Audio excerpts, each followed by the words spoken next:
The article goes live in 6 hours. 14,000 words. 41 sources. 3 years of recordings, financial documents, and testimony from people who were told they'd never be believed. Senator David Hardrove, 3-term senator, rumored presidential candidate, the most untouchable man in this state's political history, is going to wake up tomorrow morning and find out that the journalist he had blacklisted 5 years ago just ended his career. But before we get to tomorrow morning, you need to understand what it cost to get here. Because 5 years ago, you had everything. A staff position at the largest regional paper in the state, a reputation for stories that actually changed things, and a source inside the senator's office who was willing to talk. And then you published the first story. It ran on a Tuesday. By Thursday, the paper had issued a retraction. By Friday, you were called into your editor's office and told, very quietly, very carefully, that your contract would not be renewed. You were 29 years old. You had 1 month's severance, a laptop, and a story you knew was true that the world had just decided not to believe. That was 5 years ago. Here's how it actually started. You'd been covering state politics for 3 years when a woman named Carol Simmons first contacted you. She didn't use her name at first, just an anonymous tip through the paper's secure submission system. 3 lines of text that said Senator David Hardrove's infrastructure fund was paying contractors who didn't exist for work that was never done. You almost dismissed it.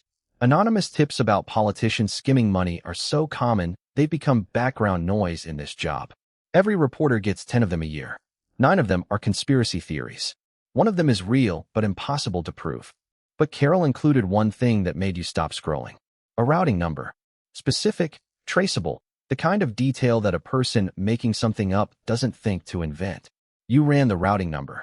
It led to a shell company registered in Delaware, incorporated 4 months before Hardrove's infrastructure bill passed, dissolved 6 months after the first round of contracts were awarded. Shell companies aren't illegal on their own, but shell companies that appear the month before a bill passes and disappear the month after the money moves. That's a timeline that means something. You called Carol Simmons. She agreed to meet you at a diner 30 miles outside the city, paid cash for her coffee, and told you, in 2 hours, everything she knew. Carol had worked in the senator's district office for 11 years. She processed grant applications, coordinated with contractors, handled the paperwork that kept the infrastructure fund running.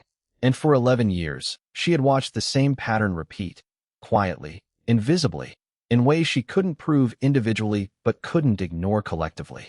Contractors would win bids with the lowest numbers. Then, 3 months into the project, change orders would come through, amendments that doubled or tripled the original contract value. The additional money went into accounts Carol didn't recognize, routed through entities she'd never heard of, signed off on by a single deputy director who reported directly to Hardrove's chief of staff. "I'm not a forensic accountant," she told you. "I just know what normal looks like." And this stopped looking normal about 8 years ago.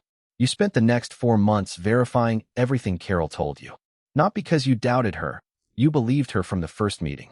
But because believing a source and being able to prove what they're saying are 2 entirely different things, and you knew, even then, that a story about David Hardrove would need to be bulletproof. You filed public records requests for every infrastructure contract awarded during Hardrove's tenure. You cross-referenced contractor names against state business registrations. You hired a forensic accountant. Out of your own pocket, $1,200 you couldn't really afford, to trace the money flows Carol had described. The accountant called you after 2 weeks and said, very calmly, "I've seen fraud before. This is fraud." You had 3 on-record sources: the forensic accountant's analysis, public records documentation, and Carol Simmons' testimony. By any editorial standard, you had a publishable story. Your editor, James Whitfield, read the draft twice. He asked good questions. He sent it to the paper's legal team. The legal team came back with 17 suggested edits, all of which you made. And then the paper published it on a Tuesday morning, with your byline, above the fold. By noon, Senator Hardrove's press secretary had issued a statement calling the story a politically motivated fabrication from a reporter with a known agenda. You didn't have a known agenda. You had public records and a forensic accountant. By end of day, 3 other news organizations, all of which had connections to Hardrove's political donor network that you didn't fully understand yet, had published fact checks that weren't fact checks. They were character attacks. They questioned your methodology, your sources, your judgment, your history. One of them found a correction you'd issued 2 years earlier on an unrelated story and treated it as evidence of a pattern of recklessness. By Thursday morning, your editor called you into his office and told you the paper was retracting the story pending further review. What further review? You asked. The accounting firm's analysis is airtight. The records are public. Carol Simmons will go on record. The senator's legal team has been in contact with our publisher, James said. He didn't look at you when he said it. This is above my pay grade. I'm sorry. That was the moment you understood that the story wasn't wrong. The story was right. And that was exactly the problem. Because a wrong story can be corrected. A right story about the right person can be buried. Your contract wasn't renewed. The retraction stood. And within 3 months, your name had become radioactive in state political journalism. Every editor you called knew about the retraction.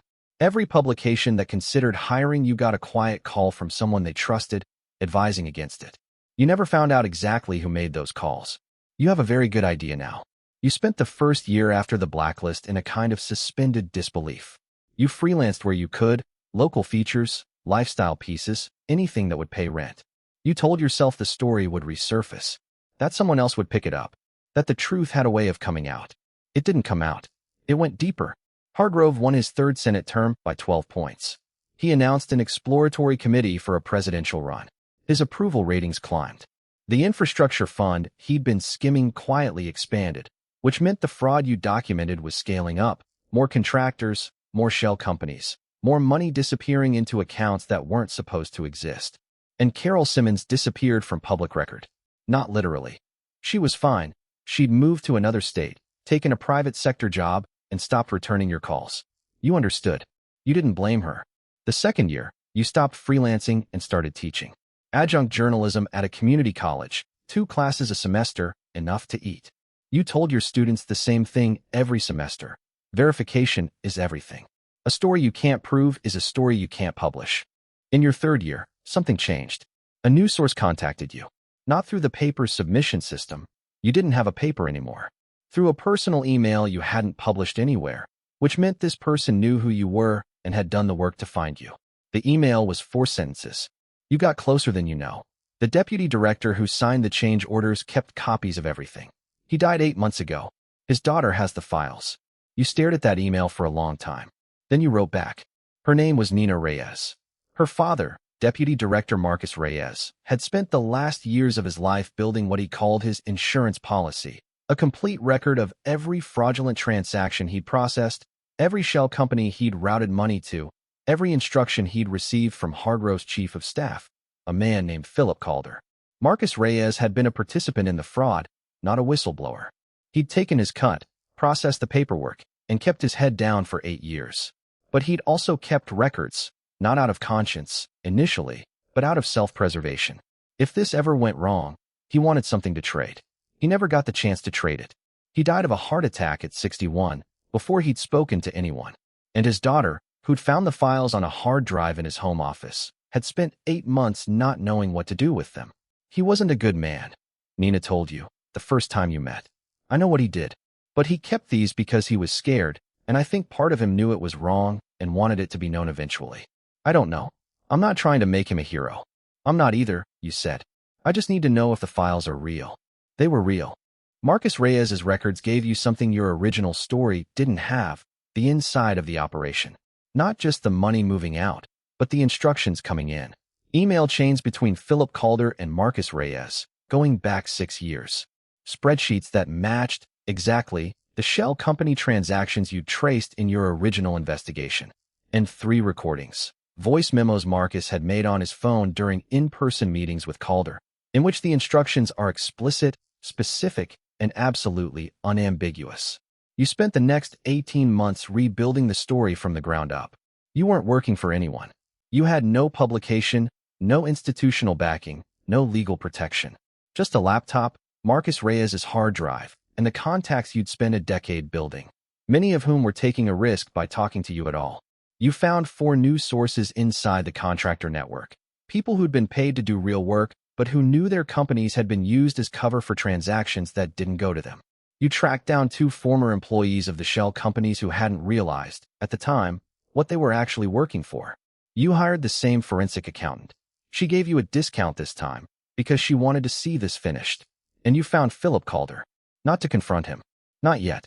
You found him because you needed to understand how deeply he was protected and what it would take to make sure that when this story ran, there was no version of retraction available to anyone. What you found about Calder was this. He'd left Hardrove's staff 2 years earlier, quietly, with a 7-figure severance paid through a consulting arrangement that existed on paper and nowhere else. He was, by any reasonable reading of the evidence, a paid co-conspirator who'd been bought out of the operation and rewarded for his silence. Which meant Hardrove didn't just commit fraud. He paid someone to help him cover it up. And that someone had taken the money and left behind a man, Marcus Reyes, who kept copies of everything. That's the mistake people like Hardrove always make. They trust the loyalty of the people they pay. They assume money buys silence permanently. They don't account for the man who dies and leaves a hard drive to his daughter. You took the completed story to 3 publications before you found one willing to run it. The first 2 passed, not because the story was weak, but because Hardrove's legal team had a reputation for aggressive pre-publication litigation and neither organization wanted the fight. The 3rd publication said yes. They spent 6 weeks with their own legal team going through every document, every recording, every source. They called you at midnight twice with questions. You answered every one of them. This morning, their editor called you and said, "We're running it tonight. 6 hours from now." You've known this moment was coming for 3 years. You've imagined it 1,000 times. The moment the article goes live, the moment Hardrove's press team sees it, the moment they realize that unlike 5 years ago, this version of the story is surrounded by so many documents, recordings, and named sources that there is no retraction available. There is no politically motivated fabrication. There is no character attack that lands when the evidence is this complete. You think about Carol Simmons, who lost her job and moved to another state because she told you the truth, and the truth got buried. You think about Marcus Reyes, who was not a good man but kept records anyway, and whose daughter took the risk of handing them to a blacklisted journalist with nothing left to lose. You think about the version of yourself that sat in James Whitfield's office 5 years ago and was told this was above his pay grade. You think about the adjunct teaching job, the 2 classes a semester, the students you told every semester that verification is everything. You were right about the story. You were right 5 years ago, and you are right now, and the difference between then and now is 3 years of work that nobody paid you for. Sources who trusted you when they had no reason to, and a hard drive that a dead man's daughter decided to hand over instead of bury. In 6 hours, Senator David Hardrove is going to wake up and find the story online. His legal team will read it and tell him, for the first time, that there is nothing left to retract. His donors will start making calls. His presidential exploratory committee will quietly dissolve. And you, blacklisted, underpaid, told for 5 years that the story wasn't real, we'll watch it happen from the same apartment where you've been working on this for 3 years, with a cold cup of coffee and a phone that is already starting to ring. You don't answer it yet. You have 6 hours. And you've waited 5 years. You can wait 6 more hours. Part 2. The morning after the story breaks. And who comes looking for you first? Subscribe, because Part 2 drops this week. And if you'd been blacklisted for 5 years for a story you knew was true, would you have kept going, or would you have let it go?